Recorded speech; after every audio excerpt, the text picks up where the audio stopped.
Welcome everyone to our Reporting on Addiction Fireside Chat today. We are so happy to be joined today by Tisha and Emily. Tisha is a dedicated advocate and trainer on substance use disorders, parenting support, and trauma-informed care. They are a mother in long-term recovery and bring a number of personal insights to their work in parenting and trauma training with Moms Do Care grant at the Institute for Health and Recovery. Latisha is also a passionate advocate for harm reduction and compassionate support for individuals who use drugs. Emily here is joining us from the Maine Monitor. They are a healthcare reporter and general assignment reporter where she covers substance use, mental health, and access to care. She's particularly interested in exploring how these issues affect Mainers every day and how communities are seeking solutions and serving as a watchdog for on decision makers.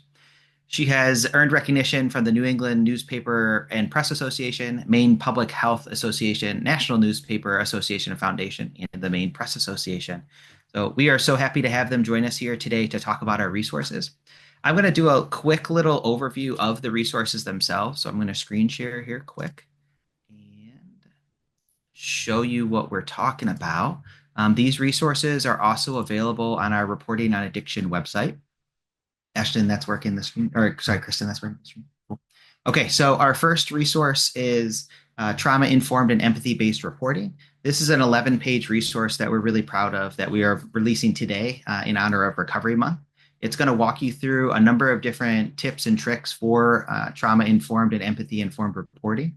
And it's going to talk through a quick little checklist, why these things are important, what are the specific terms related to trauma, empathy, and informed consent. We have a specific resource here. Sorry, I know this is going very fast.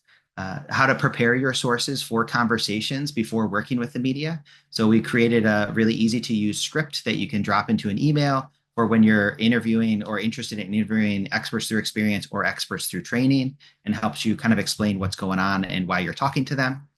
It helps you think through some of the topics to avoid or some ways to approach the conversation from a trauma-informed and empathy-informed approach. And then one of the things that we're really proud about is a script for those conversations. So we're in informed consent when doing these interviews. And so making sure both the journalists are aware of some of the potential harms and consequences from doing reporting with people with lived experience. And then some of the folks with lived experience also understand some of those potential risks. So we'll talk about why that's important today. And then at the end here, we have an empathy training or reflection, a series of prompts to kind of think through some of your own biases and challenge some of those biases related to drug use and addiction. We're going to expand the bias in particular training, and we're going to have a set of developed resources specific for bias training. But we're really excited with this first stop and this resource that's available today on our website, reportingaddiction.org. We also created a 6-page digital security checklist. And so this is a way to protect both yourself and your sources. This is specifically for folks that are doing sensitive reporting, but also reporting maybe around those watchdog topics like the opioid settlement money. So this is a way to protect both yourself and those sources when doing that work. It has specific guidance that we've developed from experts in the field that can help you, make sure that you're taking care of and dotting all your I's and crossing all your T's before doing this reporting. And then lastly, a resource specific for those experts through training and experts through experience. So this is an op-ed toolkit. We just relaunched it. We had a version of it over the summer, but we zhuzhed it up a little bit and made it a little bit more focused. That is going to help you write op-eds about either your story or topics that are occurring in your news and media. There's a really nice set of guidance and tools for how to specifically do those op-eds. So we have, be quick, be succinct, make sure you're aware of the resources and the folks that you're talking to. And then we created a nice little sample pitch email that can help you get started on writing your own op-ed. So we're super excited about these resources today. Again, all of those are available on our Reporting on Addiction website, and they are all live today, the PDFs. And feel free to reach out if you have any questions or comments about the resources. We're always looking to improve our resources. So thank you. Thank you for the feedback. And just want to recognize, too, that those resources came from conversations with journalists and experts through experience and training that said, hey, we need some help. Can you help us by, how do we write op-eds? Or how do we make sure that we don't harm our subjects when we're doing those interviews? So these are starts to those conversations. By no means are they the finished, this is going to resolve everything, but at least we're going to start having those conversations and keep rolling out new tools from there. So Again, thank you. Feel free to drop questions in the chat as we're going through this discussion today. Ashton and Rachel are going to help keep an eye on those. And just a reminder for folks, this is recorded, and we're going to make sure that we make this conversation available for folks as they learn about the resources. So let's get started with the discussion, which is way better than me talking. Tisha, I wanted to start with you with a quick question. We know that you are a dedicated advocate in this space, and you've had a chance to look at the toolkits. You got a little sneak peek of them. What tips do you have for journalists that are doing this space, and what does empathy and trauma-informed journalism look like to you? Yeah, I did have a sneak peek at some of the toolkits, and I think the trauma-informed interviewing toolkit is spot on. So I don't want to repeat too much of what's in there because I think it's an excellent resource. And I think that for me, I have experience doing interviews with different types of reporters, both newspaper as well as local news stations. And I think that when I have felt most comfortable is when it really feels like I'm just having a conversation with somebody. When somebody I feel like is really genuine and authentic and wanting to get to know me and my story. In my training about addiction and about parenting and addiction, I always try to highlight the fact that people are so much more than their addiction. I think that sometimes in media we get these really um, abrupt and abrasive images of what addiction looks like in people. And sometimes it can be hard to see past those images, and to see past the fact that someone might be houseless and someone might be using sex work to fund their addiction or fund their substance use. And I always try to remind people that people are so much more than that. They are sisters and mothers and daughters and friends and colleagues and employees and all of these other things that are so much more than their substance use. And I always really appreciate when a journalist really tries to get to know that whole person of myself, the fact that I'm a mother or I work or I am a caregiver for so many people in my family. And I think that's like number one. I think the second most powerful thing that journalists can do with people they're interviewing is exactly what you laid out in the toolkit of informed consent. Because I myself have had instances where I think I didn't realize the full reach of interviews that I've done. And I actually, a quick anecdote is I did when I was in a residential treatment program with myself and my daughter. I did an interview for one of our local news stations here in Massachusetts. And it was a great, I felt like it was a great interview. I really connected with the journalist and the reporter, and it was really fun. And I thought I was getting my story out there. And, I was very detailed in detailing what active substance use looked like for me, what recovery had looked like for me so far. And later, a few years down the line, when I was applying for different apartments, I had a landlord actually refer back to my interview and saying, I Googled you and this interview came up. And it's not the first impression that I wanted to have on a potential landlord, of me talking about how I used drugs intravenously, was homeless and for a time in my life, and different things like that.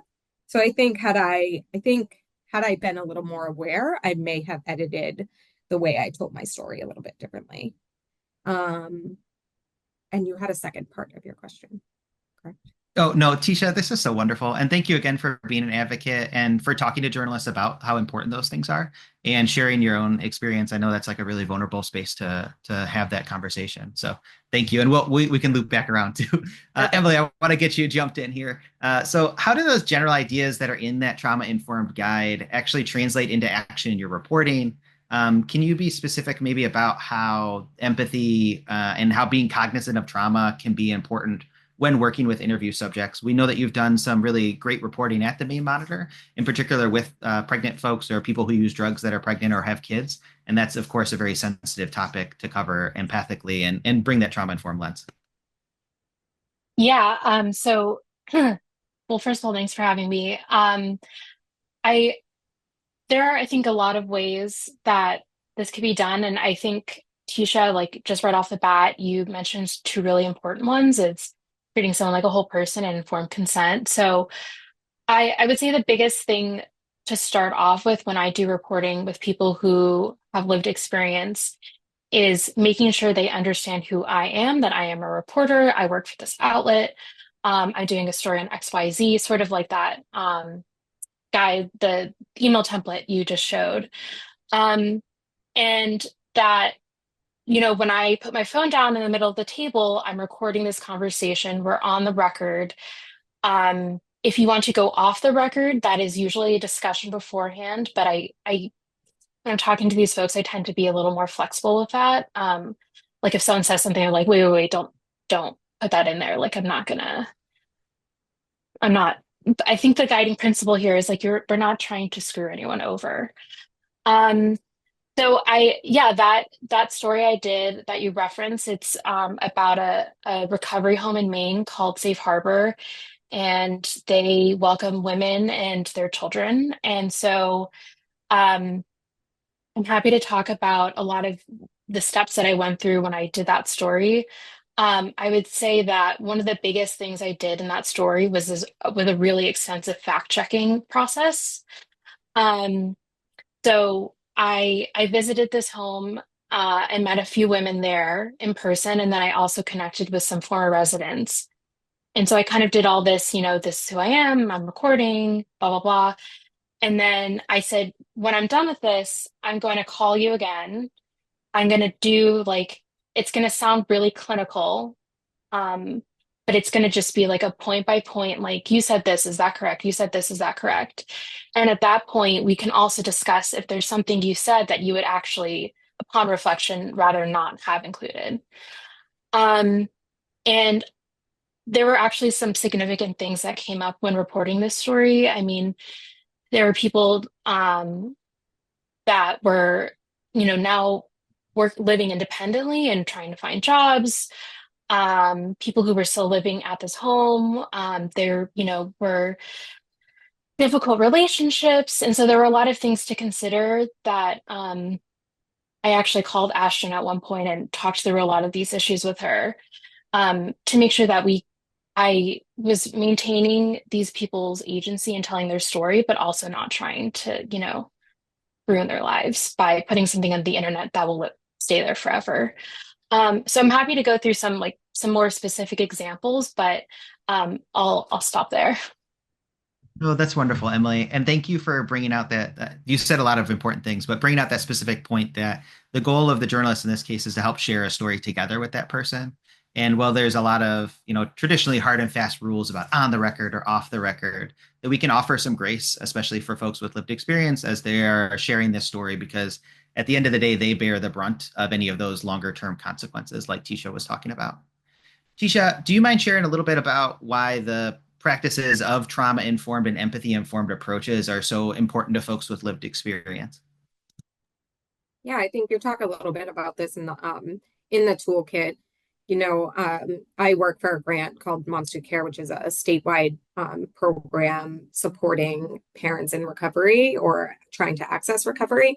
And our first few years of rolling out the grant, we got some data back that actually revealed to us that over 99% of the people that we were enrolling in the grant had a history of trauma.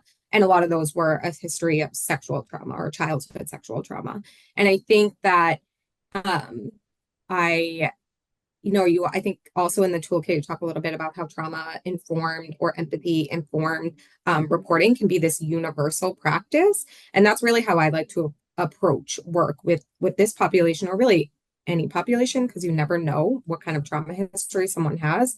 But just I think knowing people with us that are living with a substance use disorder, there's a higher rate of trauma history than in our average population. And so I think it's really important to keep that in mind. And I think as a journalist, you're holding a lot of power. You have a lot of power and potential to re-traumatize somebody. And so I think it is really important to kind of keep that in mind, keep that in the back of your head, as Emily so graciously talked about when she was doing her reporting. And yeah. Thank you, Tisha. And I did want to stress too, of course, the trauma impacts folks with lived experience, but also those family members that are talking about like a lost loved one. And while folks are like maybe come across as very confident or wanting to share that story, any of those stories are really, really touching on trauma, right? And we know with drug use, especially chaotic or active drug use, that really impacts our whole family unit. And so making sure that we're bringing that lens to, like you said, Tisha, like anyone that you're talking to, it's a universal set of skills that we can make sure we really bring a positive experience to folks. And Emily, of course, you do that, as we know.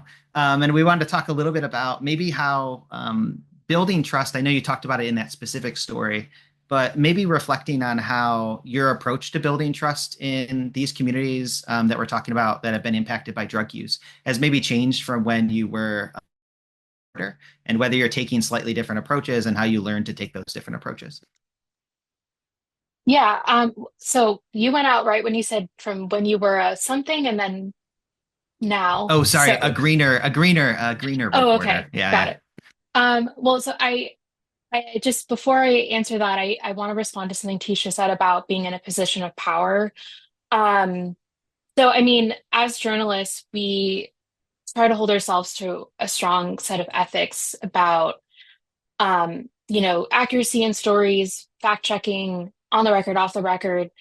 And so I want to reiterate that this is not how I would talk to a public official. Not that I would be like rude to a public official, but I would not have the same level of flexibility and patience with someone who is in a position of authority than I do with someone who is talking about some of the worst experiences of their life and being gracious enough to spend time with me. Um, and I also, in this sort of the introduction I sort of do when I sit down with someone, I mean, most of the time I'm connected to these people because they're willing to talk. Um, in the case when I went to Safe Harbor, it was the managers of the home prepped the women who were there and said, a reporter's coming, she's going to visit, she's only going to record if you consent to record. But these were not necessarily people that are outspoken advocates that are maybe used to speaking to the press. So something I do with really anyone though that's talking about their lived experiences is from the outset, I also say, you're not under any obligation to answer my questions. Um, if you need to take a break, if you don't want to say like you don't have to tell me something. Um, so I try to make sure people don't feel obligated that they have to tell me something because I am the authority. Um, so now to your question about building trust. Yeah, I mean, so I've been reporting on addiction issues for probably like 3.5, 4 years now, all in Maine, which has been just like a huge asset to reporting on this because Maine is not that big of a place and you get to know people. Um, and I think I one of the ways I've been able to build trust is one, being someone that people know I'm not gonna, try and screw over. I talk to a lot of people who are very nervous and they say, I talked to a reporter once before and they said they're going to do one thing and then the story came out and it was really awful and I was really upset. And, basically, how are you going to not do that to me? And so I tell them my process.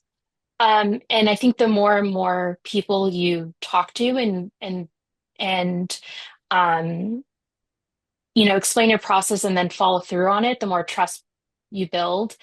And at least in Maine, I think it's true for a lot of other places. The recovery community is pretty tight knit, or at least a lot of people know other people. So um, I do a lot of accountability reporting on opioid settlement funding, for example. There's a large crossover of people with lived experience and people who are advocates or even making decisions, spending decisions.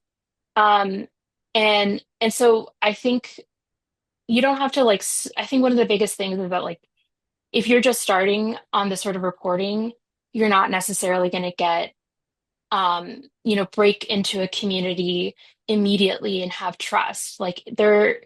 I've been doing this for a while, so every story is sort of adding to this this like background. So people can look me up and say, okay, I see that you reported on this issue and you did it fairly. Um, so I think it's just like it takes time. And I also like, I'm not saying I've ever been perfect. I've definitely gotten my fair share of angry phone calls or texts or people really upset. And I do my best to work with them and make sure that if it's something I can set right, I can. I can't think of a specific example. There are, I mean, as a journalist, there's always going to be times where simply like, there's nothing you can do about it. But trying to talk through people. But I guess, just making sure you're trying to do these things all the time, doing that fact checking, being really transparent about what you're doing and where you're coming from really helps build that trust.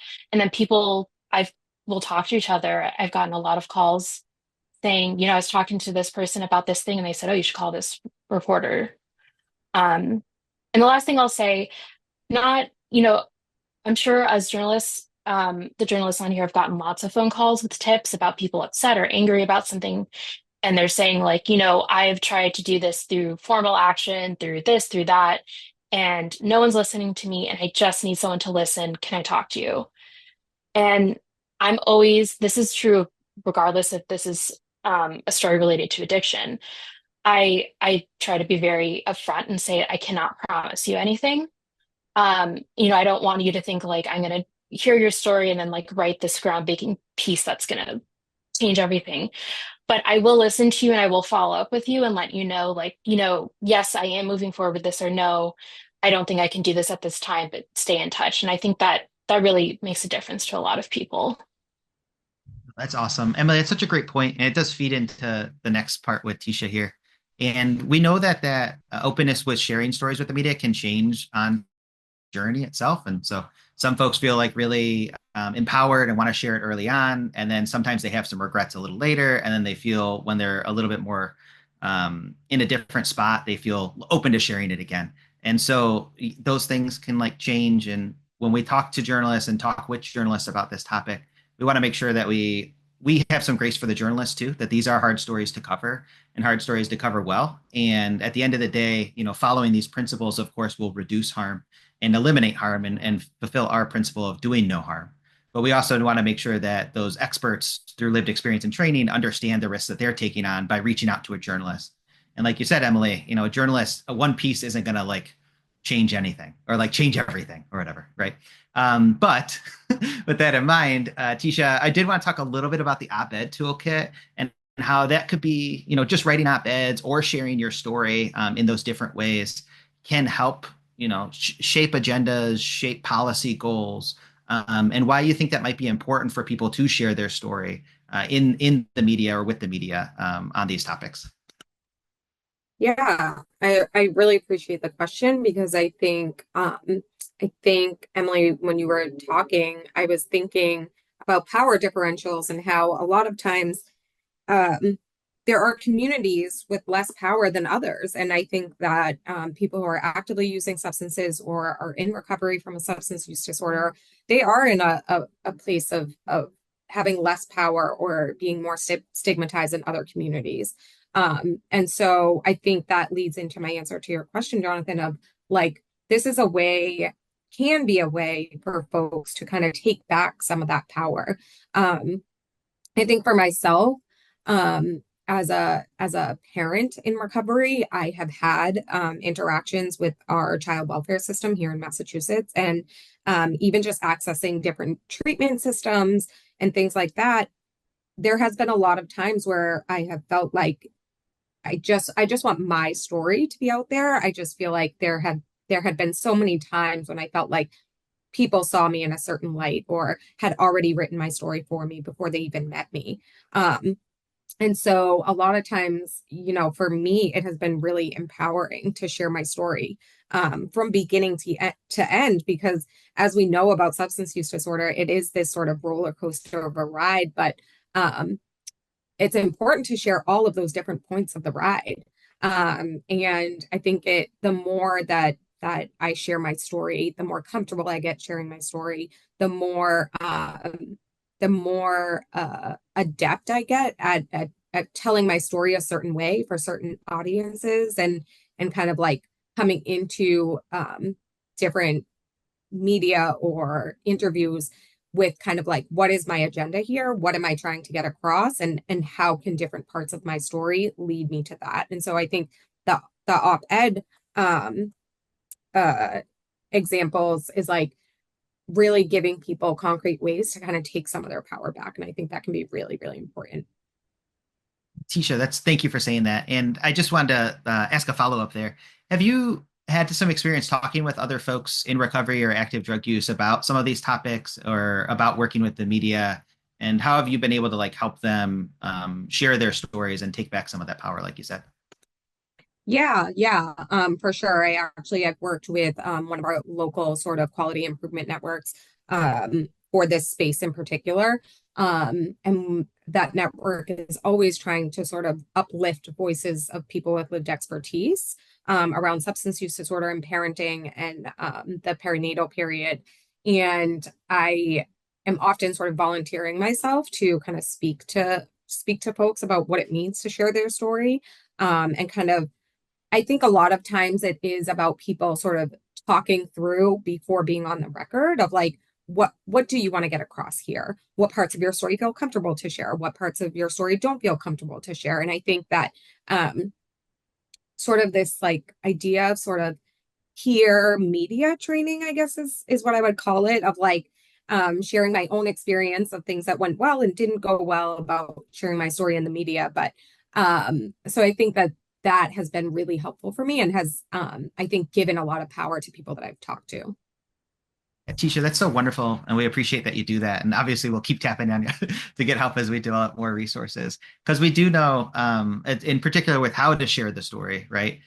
Sometimes, and Emily, you can talk a little bit about this, but sometimes journalists will maybe push for details or push for details that make for a good first paragraph, and it's all the juicy bits. But as a folks with lived experience, it's ultimately your story to tell, and you decide how you want to tell that story, and you don't have to share all those bits. And one of the parts that we added to the toolkit is just the idea that one, the story, the person in front of you is more important than the story that you're trying to tell. We do want to really emphasize that having that relationship and having that person feel comfortable with that story is going to be really important.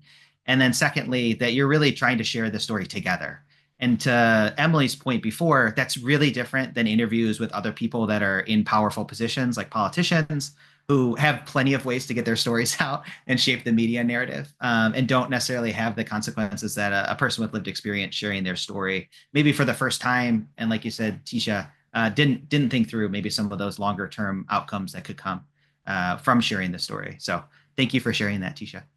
Emily, I did want to ask about that third and final resource about digital security and protecting yourself in the online space. We know that can factor into a lot of journalists' process, and there's journalists that are maybe more aware of it than folks with lived experience or those experts with experience or experts with training. And have you ever, talked to sources about security or why it's important, especially as you're doing that opioid reporting? And how do those conversations look?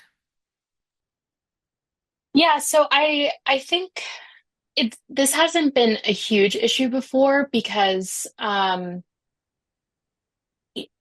yeah, well, I think there are two parts to this. One is that sometimes people I've had very few people like request to talk to me on Signal or WhatsApp. Most people are okay with just talking over the phone. And I for some people that is a um really important security tool for them. Or, I can imagine if you are living in a household where maybe you have an abusive partner and you don't want them to see your phone, like that might be a conversation you have about like what's the best way to reach you. Um, but one of the things that came up with my safe harbor story, I mean, this is also to the point about trauma-informed reporting. We had a really great photographer go out and take photos of the women that I interviewed. We ended up, this was actually a large part of the discussion I had with Ashton and my editors about using pseudonyms for people. They gave me permission to use their first, and some of them to use their last names too, and their children's names and their faces. but we ultimately decided to use pseudonyms for everyone. Um, and that was what Ashton told me that I thought was really great advice is like to this point about you don't want to be patronizing, you don't want to reduce someone's agency, but at the same time, you might be thinking of as a reporter of the future unintended consequences that they may not be thinking of. And so when we decided to do that, I ended up calling, as part of the fact checking, I ended up calling everyone and saying, I understand you gave me permission, but we did decide ultimately to use pseudonyms. And just to kind of explain that decision so that they were prepared when they like clicked on the article and they're like, why is my name suddenly not my name? And one of the things we also did is so we had this great photographer go out and take photos, and we made sure to edit the photos so that you couldn't tell where someone was. You can see some of the women's faces, but we tried to keep certain women's faces like more hidden for various reasons. Um, Cut out like really identifiable tattoos or street names, things that could harm them because these photos will be on the internet. And also, like to the digital security point, is I had the raw files from the photographer and I uploaded them to something called Adobe Bridge and made sure that all of the metadata was clean, that it didn't say because this is our photographer being a good and organized photographer, put people's names and where it was taken. And so I just wanted to make sure that was not there in case someone who was, could download it and see it. So those are just like little things that, especially I think when we're talking about people in potentially vulnerable and unsafe conditions, making sure that they're protected and that you're thinking through those unintended consequences that they may not be thinking about. Yeah, thank you, Emily. And it is tough to try to think through those things, and we hope that that toolkit will help have those help folks have those discussions and really lay out some of those potential risks. So appreciate that you pay such attention to it. Lee, I see a question for you here in the chat that I think would be a good one for Tisha, but let's see. So, how do you think providers or those experts through experience or training, as we call them in our little world, can have conversations with journalists about these topics and maybe some rules that might be helpful to like initiate the conversation? And then Emily, I'd love your perspective on like how that can come across on the journalist side and how you would be or like what types of conversations you would be most receptive to that are in this sort of domain. Latisha, do you want to start? Yeah, I think I can you maybe rephrase the question? I'm having a hard time Yeah, understanding. yeah. No, it's okay. So, how do you think that, or how have you in the past had those conversations with journalists, whether preparing some other folks with lived experience or yourself to like prep the journalist for how you're going to share your story or for like how to not do harm in the community when they're going to report on the topic? Okay, so kind of like the pre-conversation with the journalist. Exactly. Yes. Yeah. Yeah. Yeah, yeah. So I am always a big question asker. I am a big like I want to know like can I be off the record? Can I take back something I said, et cetera, et cetera. So I think those are good things to kind of preempt with because I think that not everyone is going to be savvy to sort of the ethics and boundaries for reporting. And so I think those are really good things to have people be aware of before. I have asked like way back in the day, sort of like, do I get to see the article before you print it? Like and kind of take back and that was a no, you don't. And I was kind of taken aback of like, oh, I'm really nervous about how I am going to come across. And so sometimes I think also offering previous stories that you've written, that has been helpful for me in the past to kind of get a vibe of like, how is this journalist telling stories and do I feel comfortable with that, et cetera, et cetera. And I think that those are just, I think, a few tips that I have for sort of those like pre-conversations.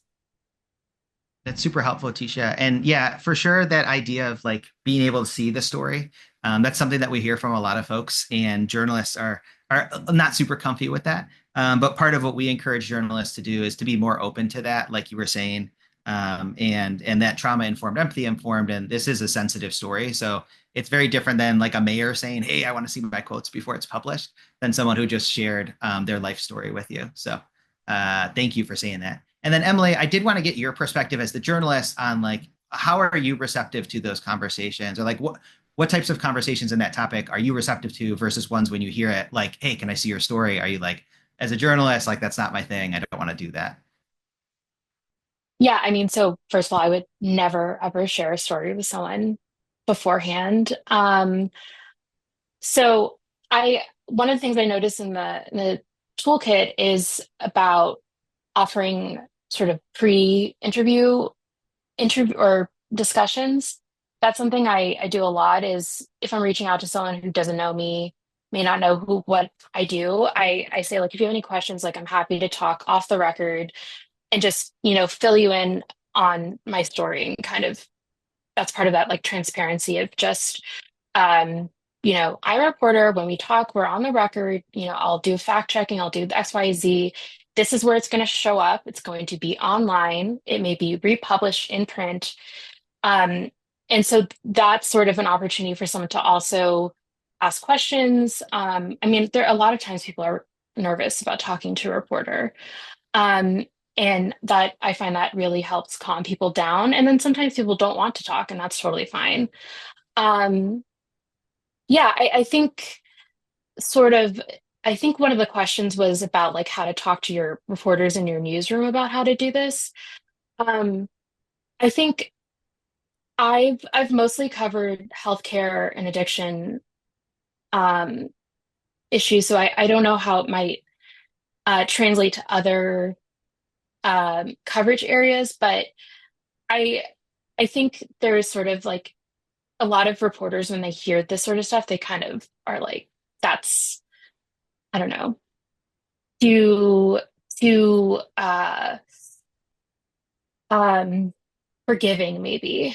But I think just sort of explaining why, that the goal is not to ruin someone's life, the goal is to tell their story, is really important and sort of like basically going through what we've talked about, especially what Tisha's talked about, you know, those downstream unintended consequences and how to avoid that.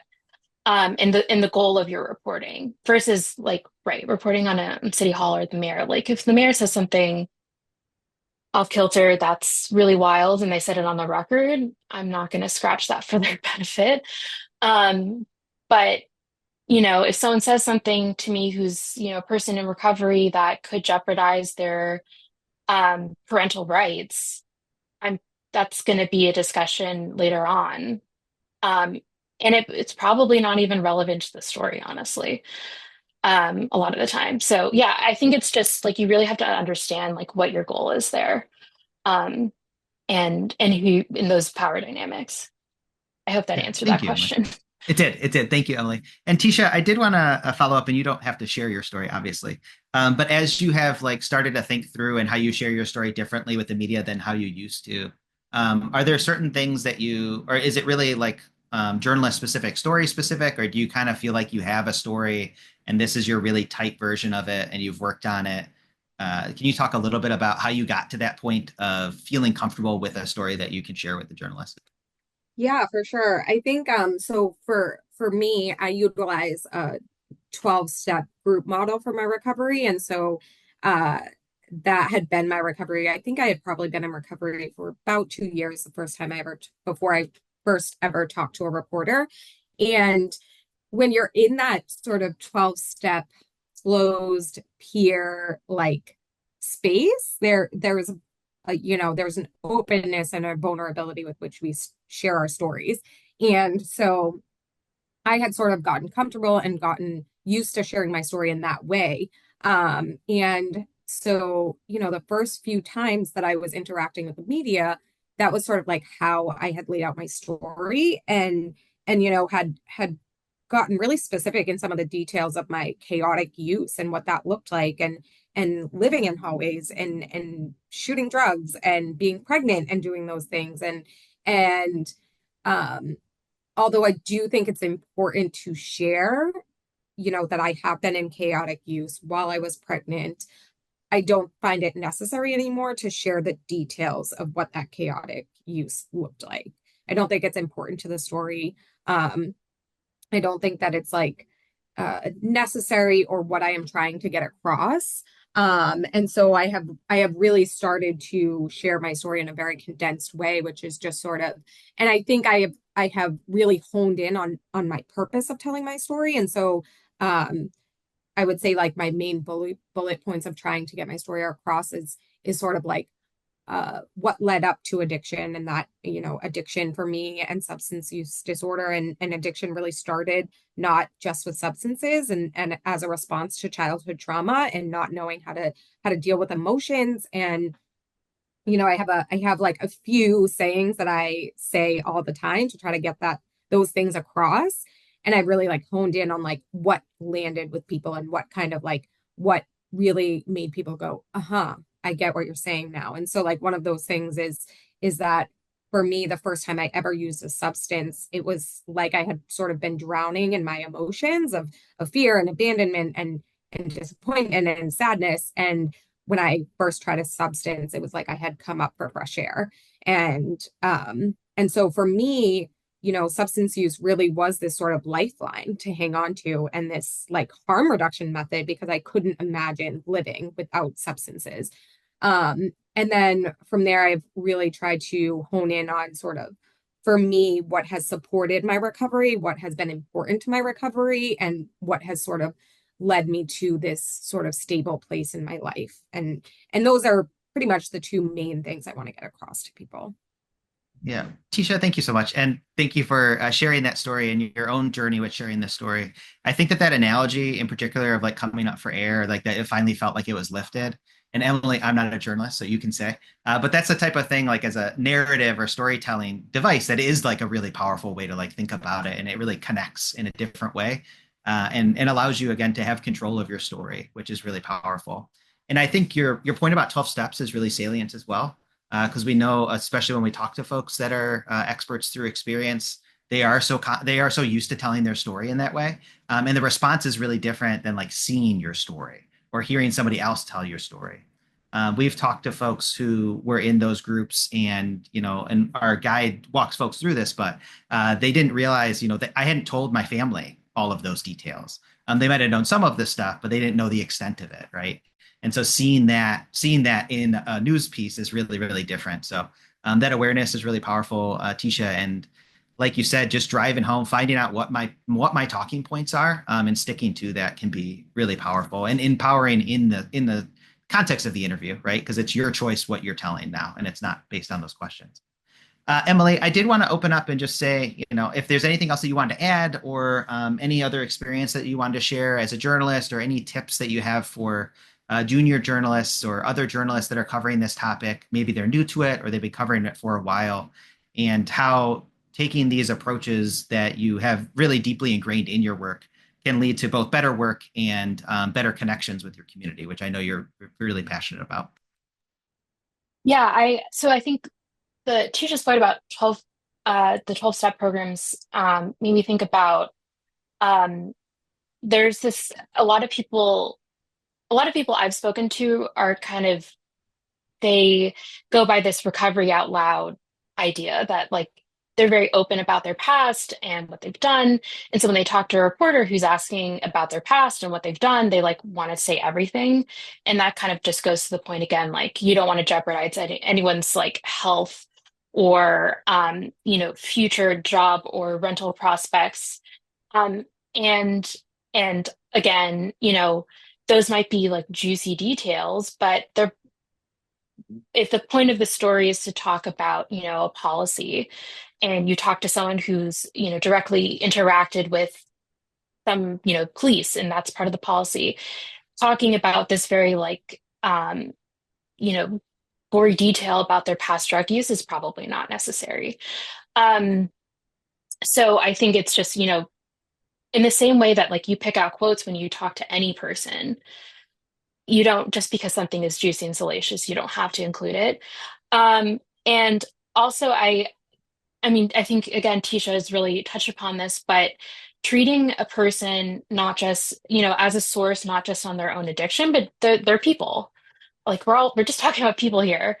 And so I'd actually love to hear from Tisha some of her experiences when she starts talking to a reporter, um, like how you start that conversation.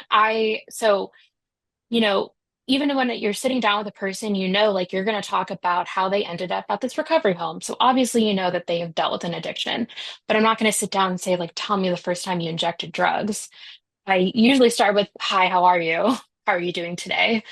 Um, and the thing I have come down to after trial and error is just saying, like, tell me about where you grew up. And that usually, I mean, most stories I've heard have to do with childhood trauma. So that's usually an easy way to start those conversations and sort of ease into it and also communicate that, you're trying to treat another person as an equal and an expert in their own story and not be like belittling. So, Tisha, I don't know if you've ever had a reporter who's like started a conversation in a really great way, that I would love to hear about that experience. Yeah, yeah, very similar to what you were just sharing, Emily, of just sort of this like I said in the beginning, of this genuine sort of like, tell me a little bit about yourself. Tell me a little bit about like what's important to you, or things like that. A lot of times I know what I'm going into to talk about, sort of like I know I'm going in to talk about my recovery journey. And so usually when someone, as I've gotten more experience, I have become more aware of like when that reporter is sitting down and asking me, like, tell me a little bit about yourself, I kind of know where they're going with that.